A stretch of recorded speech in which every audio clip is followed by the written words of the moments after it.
नमस्ते साथियों, मैं हूं वॉलीबॉल कोच एक बार फिर से आपके सामने नरेश पालीवाल और आप देख रहे हैं मेरा YouTube channel Naresh volley coach.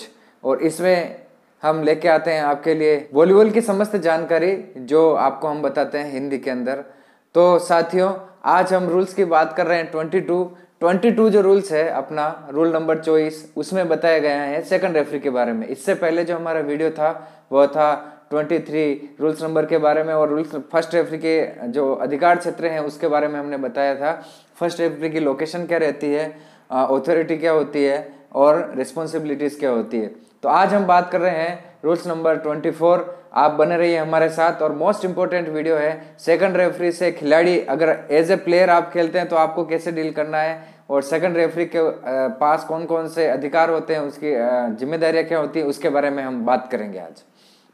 तो सबसे पहले रेफरी की लोकेशन के बारे में देखते हैं। अगर वॉलीबॉल कोर्ट है आपके सामने और वॉलीबॉल कोर्ट के अंदर फर्स्ट रेफरी की साइड ये है तो आपका सेकंड रेफरी जस्ट इसके सामने रहेगा। तो लोकेशन क्या रहेगी, फर्स्ट रेफरी के सामने सेकंड रेफरी रहेगा और सेकंड रेफरी के पास ही आपका स्कोरर और असिस्टेंट स्कोरर बैठेंगे। तो लोकेशन हो गई फर्स्ट रेफरी। जब रेफरी चेयर के ऊपर होता है, जो रेफरी स्टैंड होता है उसके ऊपर रहता है फर्स्ट रेफरी, वह खड़ा रहता है, कंफर्टेबल होता है। हमने पिछली बार बात की थी। सेकंड रेफरी का जो काम है वह खड़े खड़े संपादित करता है। ऐसा नहीं कि सेकंड रेफरी बैठता है, आप सभी जानते हैं सेकंड रेफरी बैठते नहीं है, आप वॉकिंग करते रहते हैं और आपका जो क्षेत्र है उस क्षेत्र में आप काम करते रहते हैं। तो लोकेशन की बात हो गई, हमेशा यह किसके सामने रहता है, फर्स्ट रेफरी के सामने रहता है। अब हम नेक्स्ट बात करें उसके अधिकार जो है ऑथोरिटी, उसके पास क्या क्या अधिकार होते हैं। तो सबसे पहला अधिकार यह है कि आपका जो फर्स्ट रेफरी है उसका असिस्टेंट होता है, सेकंड रेफरी फर्स्ट रेफरी का असिस्टेंट होता है। तो इस प्रकार से हम बात कर सकते हैं कि सेकंड रेफरी क्या क्या काम कर सकता है। एक काम की जैसे हम बात करें, बिना विसल बजाए अगर फर्स्ट रेफरी को जरूरत है तो वह सिग्नल शो करेगा। किस प्रकार से देखेंगे आप, जैसे बॉल यहाँ से किसी प्लेयर ने मारी और यहाँ आउट गिरी, रेफरी को विजन अच्छा नहीं हुआ, आउट है, और यहाँ प्लेयर था, इसके टच हुई या नहीं हुई, आउट है या इन है, चेक आउट है। तो इस प्रकार से वह क्या करेगा, इस रेफरी को वह बिना विसल बजाए या तो चेक आउट बताएगा या फिर आउट बताएगा, या तो चेक आउट बताएगा या फिर आउट बताएगा। तो यह बिना विसल बजाए फर्स्ट रेफरी को अपना काम करने के लिए सहूलियत प्रदान करता है। और क्या कार्य करता है, जो स्कोरर और असिस्टेंट स्कोरर बैठते हैं इनके काम का जो देख रेख है वह कौन करता है, सेकंड रेफरी करता है। किस प्रकार से करता है, जब कोई प्लेयर आप जैसे सेट चेंज हुआ तो दूसरे प्लेयर ने आपको यहाँ से लाइनअप स्लिप है, जो लाइनअप शीट देके आपने इनको जमा कराई, ये जमा करने के बाद आपने यहाँ से स्कोर शीट पे देख लिया कंप्लीट उन्होंने फिलअप कर दी है। उसके बाद पोजीशन खिलाड़ियों की 6 की 6 पोजीशन को देख लिया। उसके बाद क्या करेंगे, वह फर्स्ट रेफरी को इंडिकेट करता है कि आप मैच शुरू करवा सकते हैं। या फिर जब कभी सब्स्टिट्यूट होता है तो सब्स्टिट्यूट के बारे में स्कोरर असिस्टेंट जो स्कोरर है उन्होंने आपने उसको देख लिया कि आपने उसमें पूरा फिल कर दिया है, कौन किसकी जगह आया, कौन किसकी जगह गया, पॉइंट कितने बने। जब यहाँ से सिग्नल मिलता है तो सेकंड रेफरी वापस अपनी जगह पर खड़ा रहता है और फर्स्ट रेफरी है वह मैच शुरू करवाता है। साथ ही वह ध्यान रखता है कि यहाँ जो टीम बेंच है दोनों ही टीमें यहाँ बैठती है सामने, तो इस टीम बेंच के ऊपर पूरा कंट्रोल करने का अधिकार किसका है, सेकंड रेफरी। सेकंड रेफरी देखेगा कि कोई प्लेयर इधर से उधर घूम तो नहीं रहा है, या तो वार्म अप जो आपका एरिया है 3 बाई 3 मीटर का जो वार्म अप एरिया है उसके अंदर है, या फिर कोई टीम जो प्लेयर हैं वह कहाँ बैठे हुए हैं, टीम बेंच के ऊपर बैठे हुए हैं। यह देखने का कार्य भी सेकंड रेफरी करता है। अगर इसमें कुछ गलत लगता है तो फर्स्ट रेफरी यहाँ से वह फर्स्ट रेफरी को बताएगा और यहाँ से फर्स्ट रेफरी भी कंट्रोल कर सकता है। मगर कंट्रोल करने का कार्य दोनों ही टीमों का कंट्रोल करने का कार्य किसका होता है, सेकंड रेफरी का करता है। इवन टीम के अंदर आपके कोचेज भी आ गए, अगर कोच कोई है अपने निश्चित दायरे से बाहर आके या थोड़ा अंदर जाके या फिर कहीं बाहर से कोई अगर कोई ऐसी संदिग्ध गतिविधि करता है तो उसको कंट्रोल करने का अधिकार भी किसका है, सेकंड रेफरी का है। सेकंड रेफरी कोई मिसकंडक्ट हो जाते हैं उसको भी कंट्रोल करने का, कोई अग्रेसिव हो जाता है कोच, कभी कोच कोई ऐसे कार्य कर लेता है जो कि टीम के या खेल भावना के फेयर प्ले के विरुद्ध है। साथ ही सेकंड रेफरी यहाँ से जो वार्म अप एरिया है इसको कंट्रोल करने का जो काम है वह भी कौन करता है, सेकंड रेफरी करता है। वार्म अप एरिया है, ऐसा नहीं कि वार्म अप एरिया के बाहर खिलाड़ी वार्म अप हो रहे हैं और इधर मैच चल रहा है, तो इस प्रकार से जो डिस्टर्बेंस है फर्स्ट रेफरी को विजन में प्रॉब्लम हो जाएगी, तो उसको कंट्रोल करने का कार्य भी कौन करता है, सेकंड रेफरी करता है। जब भी कोई सब्स्टिट्यूट होता है या फिर आपका टाइम आउट होता है तो यह जो रिक्वेस्ट है सेकंड रेफरी के पास पहुंचती है, तो इसको सब्स्टिट्यूट देने का कार्य और जो टाइम आउट देने का कार्य है वह भी सेकंड रेफरी ही करता है। एक मोस्ट इंपॉर्टेंट बात आप देखेंगे, जब भी मैच शुरू होता है, फर्स्ट में टॉस हुआ, दोनों ही टीमें तैयार हैं, आपका जो भी प्रोटोकॉल है, प्रोटोकॉल की जो कार्यवाही वह पूरी हो गई, उसके बाद जैसे ही खिलाड़ी मैदान के अंदर आने के लिए तैयार हैं तो उसको फर्स्ट रेफरी उनको अंदर बुलाएगा, फर्स्ट विसल फर्स्ट रेफरी की। उसके बाद पांचों ही सेट चलेंगे, 0 से लेके 5वां सेट जब फिनिश हो जाता है तब बाहर जाने का जो काम है वह भी इंडिकेशन किसका होगा, फर्स्ट रेफरी का होगा। इसके दौरान चाहे मैच 3 सेट में खत्म हो, 4 सेट में खत्म हो या 5 सेट में खत्म हो, इस दौरान जितनी भी बार टाइम आउट लेना है, सब्स्टिट्यूट लेना है, यह सभी कार्य किसका है, वापस टीम को अंदर लाना है। इवन जैसे पहला सेट खत्म हो गया, दूसरे सेट के अंदर टीम इधर पहुंच गई, उसको वापस कोर्ट के अंदर लेना है, दूसरा सेट शुरू करना है, वह कार्य भी अंदर लेने का काम कौन करेगा, सेकंड रेफरी करेगा। टाइम आउट हुआ, उसके लिए टाइम आउट की रिक्वेस्ट की कोच ने, इधर के कोच ने की या इधर टीम ए टीम बी किसी भी कोच ने अगर टाइम आउट रिक्वेस्ट की है तो उसको टीम को कोर्ट से बाहर ले जाने का कार्य, जो एक्शन है वह विस्लिंग का कार्य कौन करेगा, सेकंड रेफरी करेगा। वापस 30 सेकंड के बाद, एक टाइम आउट 30 सेकंड का होता है, टेक्निकल टाइम आउट 1 मिनट का होता है, उसके बाद आपको वापस कोर्ट के अंदर आने के लिए भी विसल कौन बजाएगा, सेकंड रेफरी बजाएगा। सब्स्टिट्यूट के लिए विसल कौन यूज करेगा, सेकंड रेफरी करेगा। तो कुल मिला के यहाँ से जितने भी जो भी रुकावटें हैं उन सबको रोकने और वापस मैच को शुरू करने का कार्य यह करता है। इवन जब भी चोट लग जाती है खिलाड़ी को, तो उसी टाइम पे जब रिक्वेस्ट आ जाती है, तब जो गेम कैप्टन है उसकी रिक्वेस्ट आती है तो 3 मिनट का टाइम आउट दिया जाता है, जो इंजरी टाइम कहते हैं, उसको उस टाइम को देने का कार्य भी सेकंड रेफरी का रहता है। साथ ही जो आपके मोपर्स रहते हैं, फ्लोर मोपर्स, आप चलते हुए मैच में सेकंड रेफरी खड़ा है और उसने देखा कि जैसे इंडोर हॉल है, इंडोर हॉल के अंदर कहीं स्वेटिंग है, स्वेटिंग से खिलाड़ी को इंजरी होने का चांस है, इस टाइम पे सेकंड रेफरी जो अपने मोपर्स होते हैं, फ्लोर मोपर्स, उनको बुला के उनको सफाई करवा सकता है।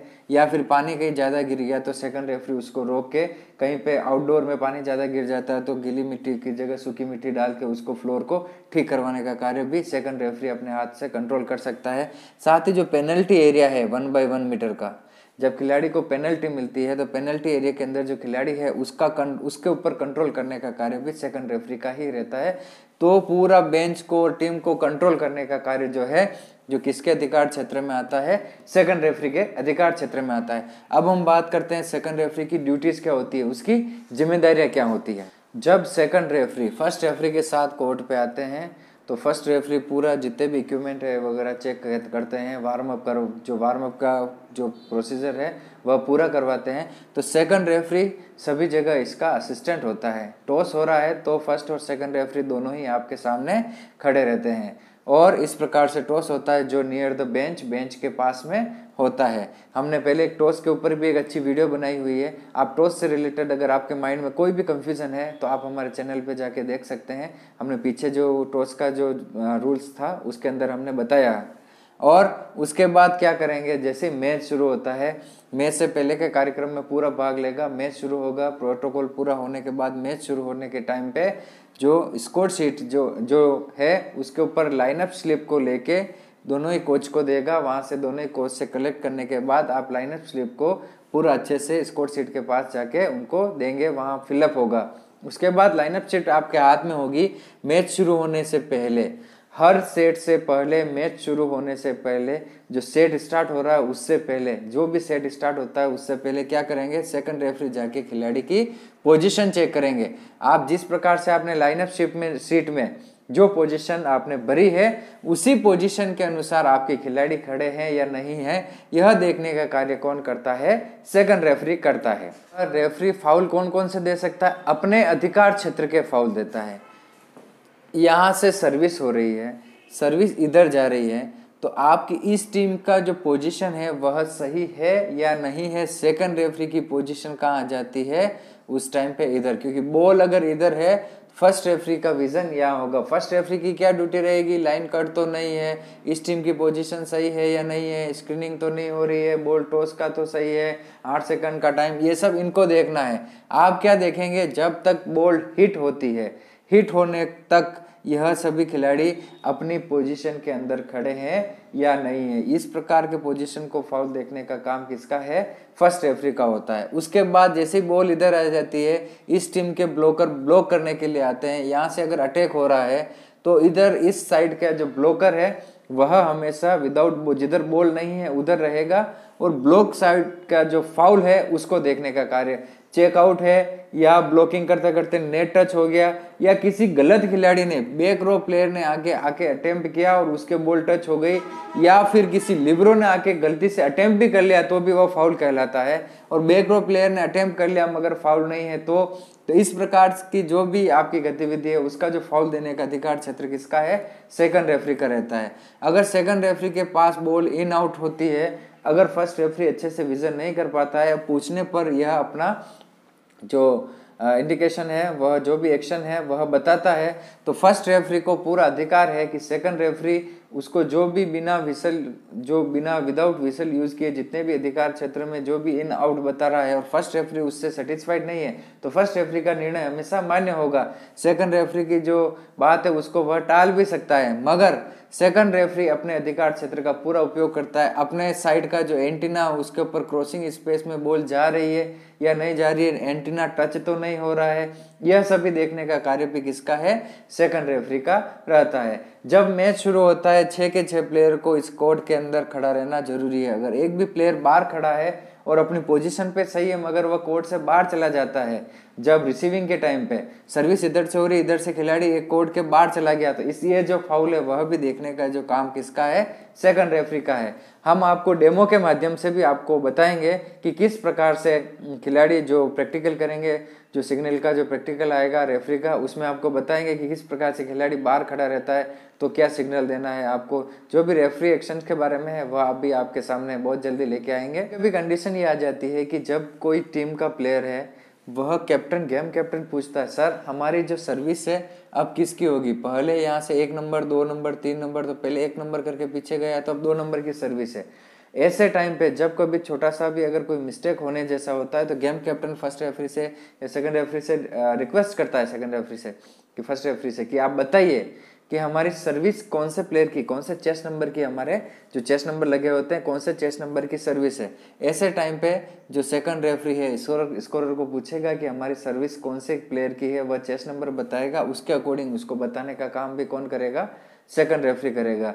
यह सभी कार्यक्रम पूरा होने के बाद सेकंड रेफरी की क्या ड्यूटी है, मैच फिनिश हो जाता है तो स्कोरर स्कोर शीट को फिल करता है, कंप्लीट करता है, स्कोरर साइन करता है, कैप्टन कोच के साइन हो जाते हैं, उसके बाद सेकंड रेफरी साइन करता है, और सेकंड रेफरी के बाद अंत में फर्स्ट रेफरी साइन करता है।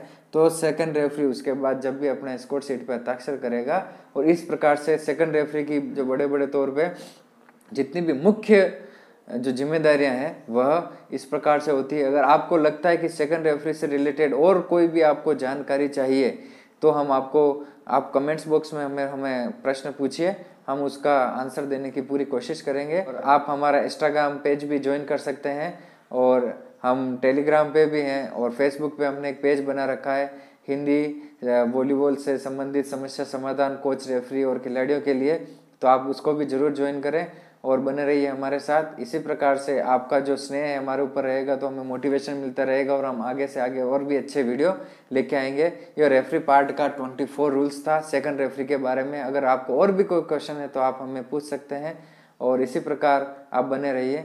Thank you very much.